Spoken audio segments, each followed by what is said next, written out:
Salut tout le monde. Aujourd'hui, Ivan Demidov. Est-ce que c'est le futur sauveur du Canadien? My mind is playing games with things I can't believe. Fake news coming off my screen. Gold dust over everything. Flip through and I see your face. Cover up with pixelates, but you're so lovely in reality. La gang, le trio parfait. La bonne bière, la bonne bouffe et un bon match. Je vous invite à aller vivre l'expérience de la zone hockey dans un 3 brasseurs près de chez vous. Salut Julien, salut PO, comment allez-vous messieurs? Salut Ced, salut PO, bienvenue encore. Toujours un plaisir. Ça va vite cette fin octobre grisonnante.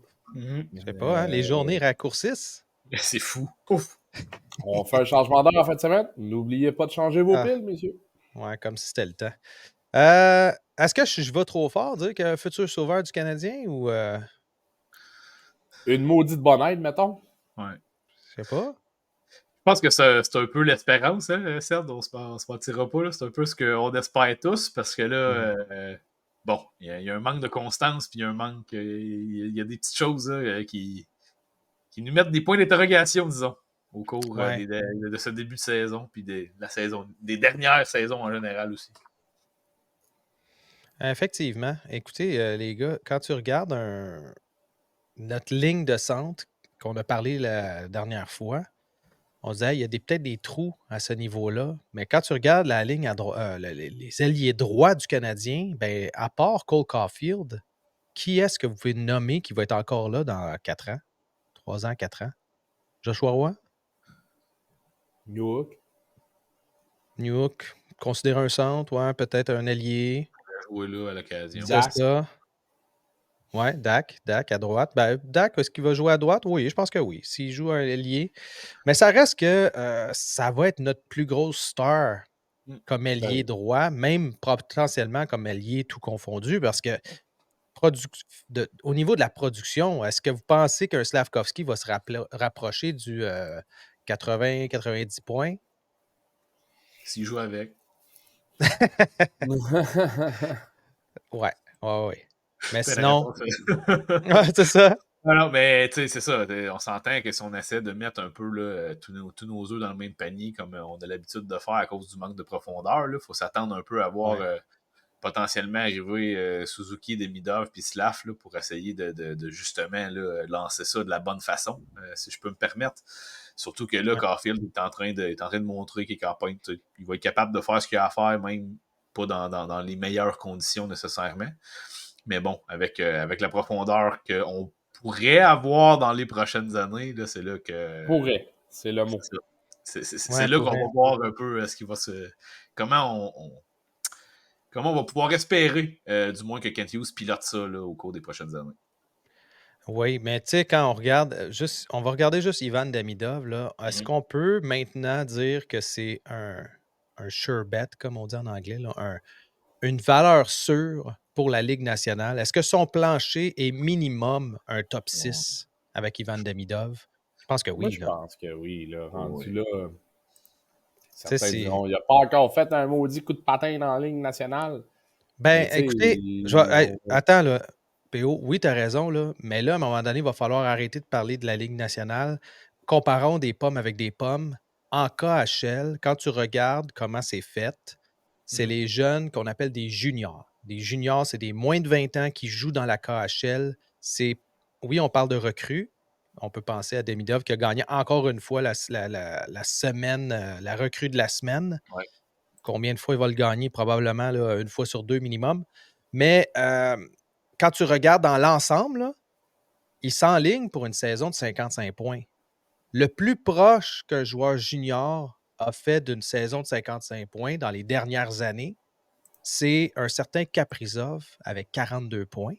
Et la saison dernière, Mishkov avec 41 points. Tu sais, s'il dépasse le 50 points, les gars, là, on parle de la plus grosse superstar de la KHL qui va s'en venir dans la NHL. C'est pas pour rien qu'il essaye de le signer 3, 4, 5 fois. Là.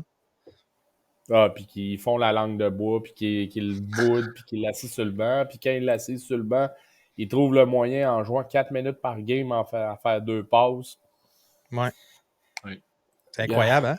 Ben, C'est vraiment incroyable. ça Comparons, démontre là. le talent. Comparons Mishkov l'année passée qui jouait dans une équipe pourrie puis qui faisait des minutes sur l'avantage numérique qui, oui, des fois était assis sur le banc, mais la règle générale avait beaucoup plus de minutes, était beaucoup plus. Il y avait moins de support au niveau de ses autres Ouais. joueurs Ses sur son coéquipiers, trio. là. Il y avait Ouais, carte mais blanche, là. C'est ça. oui, Il pouvait jouer absolument comme il voulait. Là. Ouais. exactement. Versus là, il faut qu'il joue un petit peu plus le système. Aussitôt qu'il y a une erreur, ben, on l'assit sur le banc. Donc, ça devient plus difficile pour lui de se laisser aller. Mais comme tu dis, PO, il réussit quand même à faire des points. Là, puis on s'entend, là, 55 points, c'est pas de la petite bière. Là. On parle quand même quelque chose de qui va faire le tour du monde au niveau du hockey. Là. Ben, exact. Puis, tu sais, là-dessus, j'espère que le plan pour le Canadien, c'est justement de bien préparer le tout. Puis qu'on a, dans le plan, des bonnes discussions avec le SKA disant au moment qu'il va arriver chez nous, ben, voici ce qu'on s'attend de lui. Puis je ne peux pas croire, Papa Bobrov est dans l'organisation. Je ne peux pas croire que l'organisation du CH n'a pas déjà discuté avec eux. Puis c'est clair qu'en coulisses, on doit vouloir le signer. Ça doit venir de l'état-major de la KHL de vouloir garder le superstar à la maison. C'est correct, c'est naturel. Mais je peux pas croire. Je ne peux pas croire que le CH n'a pas les mains assez longues pour pas justement passer leur directive. Ben, les derniers rapports, c'était l'équivalent de quoi? 600 000 $ canadiens.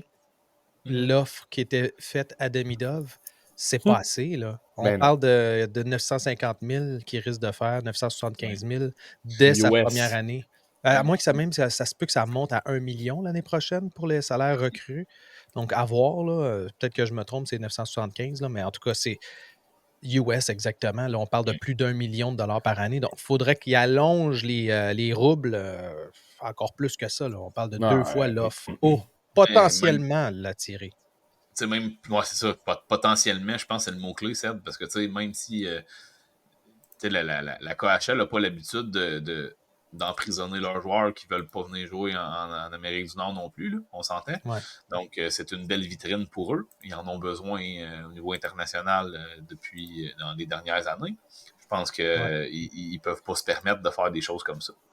Donc, tu sais, c'est sûr qu'il va venir jouer en Amérique du Nord. Là. Arrêtez de vous casser la tête. C'est ça qu'il veut, le jeune. Puis, tu sais, il y en a des plus vieux que lui qui étaient des stars de la NHL, de la KHL, excusez, l'an passé, qui sont rendus à la NHL cette année. Fait que, tu sais, ce phénomène-là au niveau du hockey continue à se produire. Là. Fait que je pense qu'on n'a pas besoin de s'inquiéter de ça, là, pour vrai.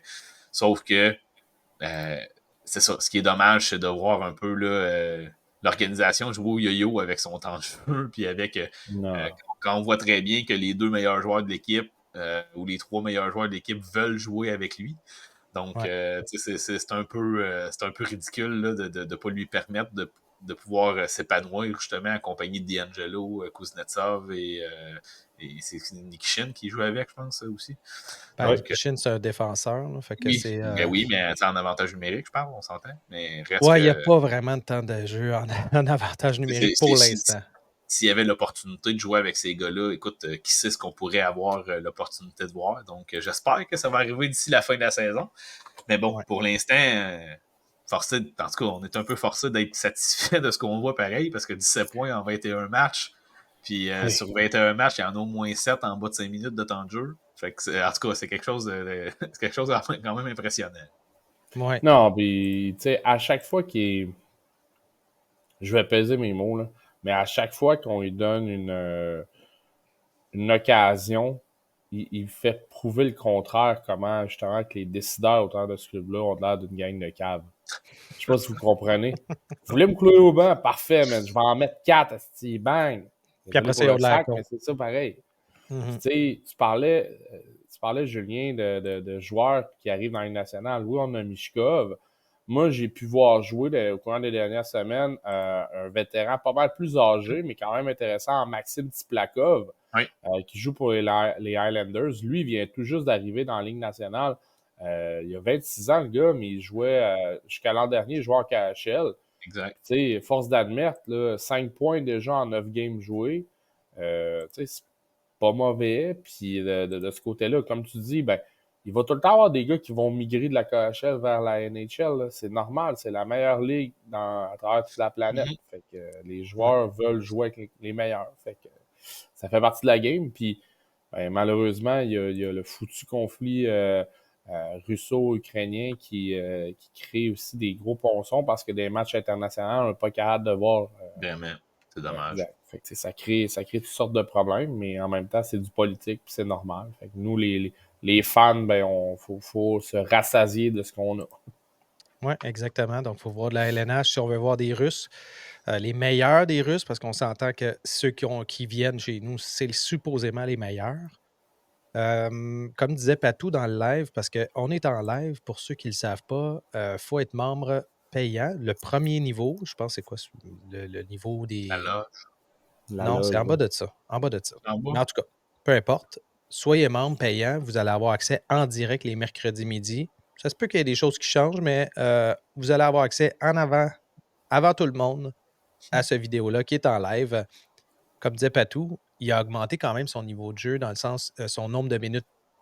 Puis est-ce que c'est à cause de Kuznetsov, justement, qui vient mettre son pied à terre, dire regardez, là, si on veut gagner cette année, là, on a la chance. Là. Il va être là juste un an de toute façon. Fait que faites-le jouer, le jeune, pour qu'il puisse démontrer.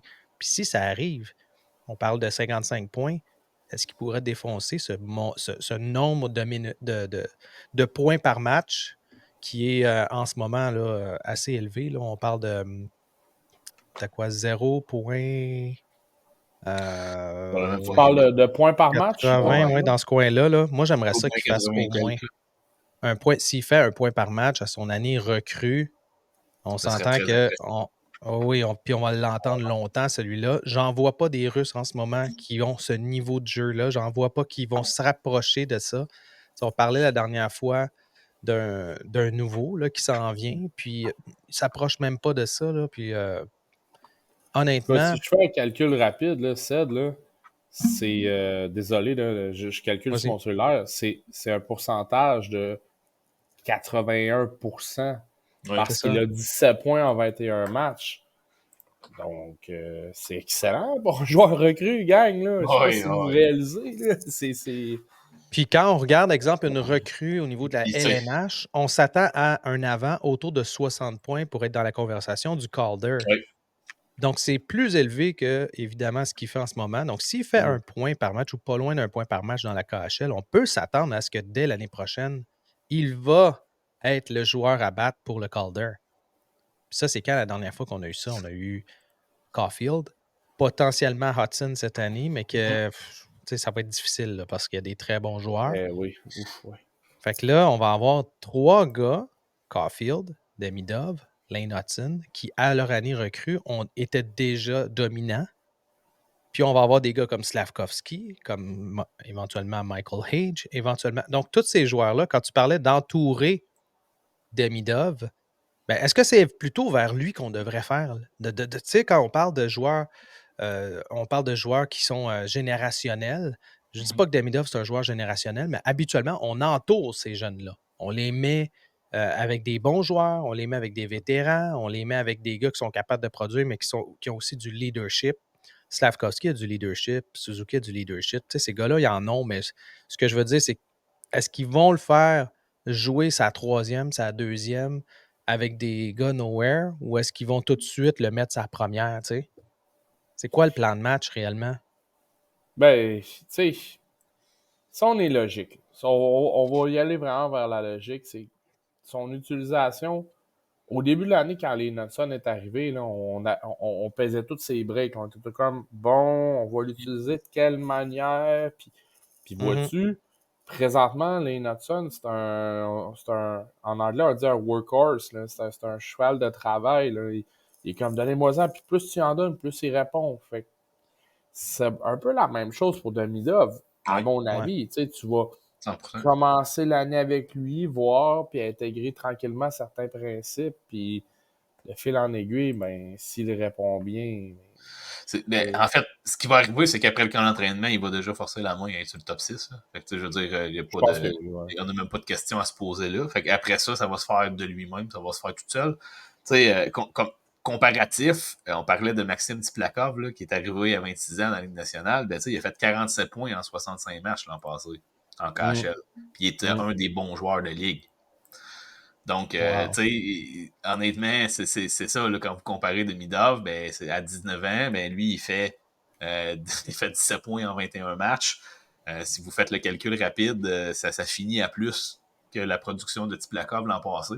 Donc, Ouais. juste au même rythme, puis là, on peut supposer qu'avec un peu plus de temps de jeu, ça risque d'être mieux. En tout cas, on espère, du moins. Ben, si on peut lui donner des minutes Statistiquement, de power play, Mhm. ça va aider. Juste Si ça, on peut. exact. Tu sais, moi, ça me dérange pas qu'il continue à jouer sur le troisième trio, s'il joue avec Kuznetsov, s'il joue avec des défenseurs comme D'Angelo, tout ça, mais donne-y des minutes de power play. On dit la même chose de Lane Hutton cette année. Pourquoi qu'il il est pas à chaque fois qu'il est sur le jeu, tu sais, on l'a vu, là, le match d'hier, c'était pourri. Là. Puis là, on parle du match de mardi là, contre, évidemment, le Utah. Oui. Mais reste que c'est lui qui a fait les plus beaux jeux de la partie. Tu sais, des jeux individuels, c'était écœurant. Puis il n'avait pas le il choix de le a faire parce marqué, que. il a manqué Ouais. marqué là, hier. Ben, tout seul, parce que s'il fait une passe à Newhook, ça ne rentre pas. S'il fait une passe à un autre, ça ne rentre pas. S'il fait une passe à quelqu'un, ça y revient pas pour qu'il puisse continuer le jeu. Fait que mettez-le avec des bons joueurs. Mais ça va être la même chose avec Demidov. Si vous le mettez tout seul avec personne, ça n'arrivera pas. Non, je suis d'accord avec toi là-dessus, Cédric. Entourez-les, puis ils vont juste éclore. Là. Hudson hier, imagine un duo Hudson-Demidov, comment ça va passer le puck, puis il y a des gens qui ne comprendront plus rien. Là, ben, Slav revient d'une blessure. Hier, en point de presse, si vous avez eu la chance de l'écouter, il y a de l'air exacerbé des questions des journalistes. Ça arrive tout le temps à nos bons joueurs à Montréal. À un moment donné, ils s'écœurent des questions, puis ils finissent par répondre n'importe comment. Mais bon, ça sera un autre sujet. Mais, tu sais, c'est clair que Demidov, Hudson, Slav, Caulfield, si tu réussis à Age, parce que je le compte là-dedans, là, présentement, Age est en train de brûler la NCAA. Ouais. Si on les entoure bien, puis qu'on forme un bon noyau, puis ça, c'est pas juste de prendre un noyau de jeunes, c'est de bien les entourer. Il faut que tu mettes plusieurs couches sur ton noyau pour qu'il se développe. Hein. Puis je pense qu'il va falloir aller chercher des vétérans de qualité. Et qualité, ça ne veut pas dire, puis là, on gardera ce débat-là pour un show à Frank, mais ça ne veut pas dire de garder des gars comme Anderson, Armia et Zora. S'il vous plaît, non. Ouais, exactement. Ben, d'ailleurs, c'est un peu ce qu'on dit dans le chat, puis je suis tout à fait d'accord avec ça. Là, en ce moment, on n'a pas le gros char là, quand on regarde le deuxième puis le troisième trio. Puis, il n'y a pas l'air d'avoir de mouvements qui vont se faire pour aller chercher un top 6. En tout cas, ça m'étonnerait beaucoup. Parce que si on fait ça, on se ramasse avec une congestion sur le top 6 parce que Liney éventuellement va revenir. Parce qu'on va avoir des DAC, on va avoir des. On va en avoir pas mal là, qui vont être disponibles. T'sais, Kirby DAC, ben, on Ils s'entend vont les trois. vouloir ces spots-là, en fait. Là. Est-ce qu'ils vont les Oui, mériter? C'est une autre question. Mais oui, tout à fait oui, il va y d'accord. avoir quand même beaucoup de gars qui vont vouloir ces spots de milieu d'alignement. Là. Mais est-ce que c'est. Moi, j'ai envie de dire, est-ce que c'est vraiment une mauvaise chose? Bon. La problématique, selon moi, c'est c'est peut-être trop de gars qui veulent le même rôle. Oui, exact. C'est pas nécessairement la position dans le line-up qui est pas bonne, c'est qu'ils sont tous pareils. C'est peut-être ça la problématique, en fait. Oui. Ben, En fait, c'est là qu'on va avoir un problème dans le goulot d'étranglement à un moment donné. Il va falloir que les joueurs acceptent le rôle qu'on a besoin. ben, ça, c'est mon problème parce que si on regarde là, le prochain repêchage, la manière qu'on s'enligne, là, on va dire là, les vraies choses, là, potentiellement top 10 comme choix au repêchage cette année pour le Canadien. Puis là, quand on regarde, si on ne regarde pas juste les besoins, parce qu'il ne faut pas toujours faire ça, là, mais on a Suzuki, on a Caulfield, on a Michael Hage, on a Slav, on a Demidov, on a Kirby Dak. Donc, ça, c'est le top 6. Vous êtes d'accord? Après, les joueurs de soutien. Pour l'instant. Oui, c'est ça. Et après ça, les joueurs de soutien. Des Kapanen, des Heinemann, des Joshua Roy, des New Hook. C'est tous des gars de top 9, là. Donc là, il commence à avoir beaucoup de problèmes à ce niveau-là parce qu'il y a beaucoup de compétition. Fait qu'il va falloir en mettre dehors, là. Il va falloir en faire des échanges, faire quelque chose. Il va y avoir du mouvement qui va finir par se faire naturellement parce qu'on s'entend qu'un New Hook ne sera pas capable de percer le top 6 là, éventuellement quand tous ces joueurs-là vont être disponibles. Probablement pas. Mais lui, c'est ce qu'il veut par contre. Donc, ne va pas Il veut nécessairement créer la re-signer. surprise, ouais. Mais c'est son but, tu sais. Lui, son but, c'est pas de rester sur le troisième trio le restant de sa carrière, là, parce qu'il sait très bien où troisième trio, la braquette de salaire est très différente d'un top 6. Là. Oui. C'est sûr. Tu sautes de beaucoup. Donc, lui, est-ce qu'il va se satisfaire de ça? Si c'est oui, la réponse, tant mieux. Mais si c'est non, il va déjà falloir commencer à se poser des questions dès l'année prochaine, parce que ces joueurs-là vont être à re-signer. New Hook va être à re-signer. Dak va être à re-signer. Est-ce qu'on les garde? Si on a un top 10 cette année, puis on va chercher un attaquant, ça va être un autre gars qui va venir prendre une place éventuellement, potentiellement plus rapide qu'on pense, là, plus rapidement qu'on pense. Puis il va falloir entourer ça, comme tu dis, de bons joueurs, pas de périphérie, mais tu sais, Expérience, ça. De bons d'expérience. vétérans, qui Profondeur d'expérience. Exact. Donc là, à ce moment-là, ben là, ça fait beaucoup, beaucoup de mouvements. Donc, c'est sûr, certain qu'on regarde dans 3 ans, c'est complètement une nouvelle équipe qu'on va avoir. Est-ce qu'on se fâche pour rien cette année? J'ai l'impression qu'on se fâche pour rien parce qu'en réalité, tous ces gars-là sont partis. Là. Tous les gars qui ne produisent pas, tous les gars qui ont l'air de se traîner à la patte et qui ont l'air de traîner le club en arrière, là, Oui. ça ne sera plus là. Mais c'est parce que, puis là-dessus, je fais partie de ceux-là. Les partisans du Canadien de Montréal, on a la couenne. On a la mèche courte parce qu'on se dit qu'on a la couenne dure parce que ça fait longtemps qu'on n'a pas eu une équipe gagnante. Mais là, il va falloir un moment donné revenir dans la réalité. Les ceux qui me disent ouais, mais 2021, c'est exceptionnel. Ouais, mais bout de vierge, on est quand même allé en finale. Là. Ah oui, quand même. Tu sais. Ça fait pas si longtemps. Non, c'est ça. Puis c'est réussi grâce à un retool magistreux. Tu sais. Ouais. Fait que ça pour dire que, gars, un moment donné, il va falloir prendre notre mal en patience. Une reconstruction, ça prend pas 3 ans. Donc, tu En fait- es d'accord? Excuse-moi, là, mais ça veut dire que la reconstruction, c'est pas autour d'un Suzuki Caulfield. Là. On parle de la reconstruction. Non, c'est c'est à partir des éléments du puzzle, mais C'est ça. les gars à terme complet. Suzuki va être notre capitaine, mais si les gars se développent comme du monde, ben, Suzuki va piloter le deuxième trio. Mhm. Mais Faudrait. Oui. Faudrait. Tu sais, la réalité, c'est je pense que c'est ça. Les déceptions sont qu'on croit, ou du moins on croyait, jusqu'à il n'y a pas très longtemps, que le noyau ferme du Canadien serait autour de Suzuki Caulfield. On croyait que c'était eux qui étaient pour nous amener à terre promise. T'sais. Puis la réalité, c'est que c'est peut-être plus la génération. La génération, vous allez me dire que c'est juste 3-4 ans d'écart. C'est pas énorme. Là. Mais c'est peut-être plus la gang à Slavkovski et Demidov qui vont nous traîner jusque-là, dans le fond. ouais. Si on regarde au niveau de l'organisation, ben le début du règne de Gorton et compagnie, c'est avec Slavkovski. Fait que, ça ferait plein de sens que le développement et l'objectif de cette organisation-là, ça soit de bâtir alentour de ces deux gars-là, y compris Rainbacker. Là, regarde, c'est pas compliqué. Là. Là. On ne faut pas jouer, fait que ça l'aide pas. Là, mais... Ça, je suis d'accord, mais regarde, 2022, Slavkovski, Lane Hudson. 2023, Rainbacker, Jacob Fowler. Oui. 2024, Demidov, Michael Hage. On a 6 joueurs. Là. Donc, c'est eux eux le core. Oui. Voilà. Donc là, il faut se calmer. Ça va être eux autres et non pas les plus vieux qui, eux, vont devenir les jeunes vétérans, comme on a en ce moment des Anderson, mais qui vont être bien meilleurs, ce qui fait que ça va élever le club et ça va faire en sorte que 2027-2028, c'est là qu'on va être vraiment. C'est pour ça qu'il manque encore un défenseur droitier, qu'il manque un défenseur gaucher l'année d'après. Puis là, on va avoir 4 vrais défenseurs plus sûrs. C'est ça qui me fait un peu. Comment dire? Anderson, il a juste 30 ans. Puis on est déjà en train de chialer lui comme étant du bois mort. On a la mémoire là, vraiment difficile de dire en 2021, genre, c'est ça. Mais là, je pense que ton signe que tu viens de me faire là, c'est qu'on sent qu'on n'en a pas pour notre argent. Puis il y a ça qui crée un petit débat. Mais je suis d'accord avec toi.